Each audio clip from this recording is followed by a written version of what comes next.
dia macam Royal Rumble lah kat situ aku kan. Aku macam aduh, aku macam lebih kurang badan aku macam aku agak aku macam Rey Mysterio lah. Aduh. Dia lebih kurang macam Undertaker lah. Aku macam aduh jahanam hidup aku.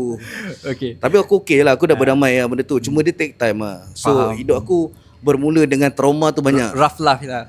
Okay. Agak rough life lah because of penerimaan semua benda. Tapi aku rasa bila aku berdamai tu okey kot. Kadang kau perlu berdamai dengan diri sendiri lah.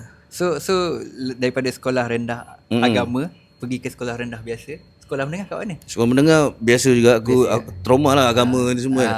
Tapi still menjalani seperti biasa lah. Menjalani seperti biasa, cuma itu aku keep in private lah. Okay. Aku bukan aku frust dengan agama, aku frust dengan orang-orang yang sekitar. Aku tak frust dengan agama. Maksud aku frust dengan orang ni macam penerimaan tak berapa bagus. Orang yang membawa agama tu jadi nampak buruk. Sebenarnya itu aku rasa macam tu lah at that time lah. So aku sekolah biasa, sekolah menengah biasa.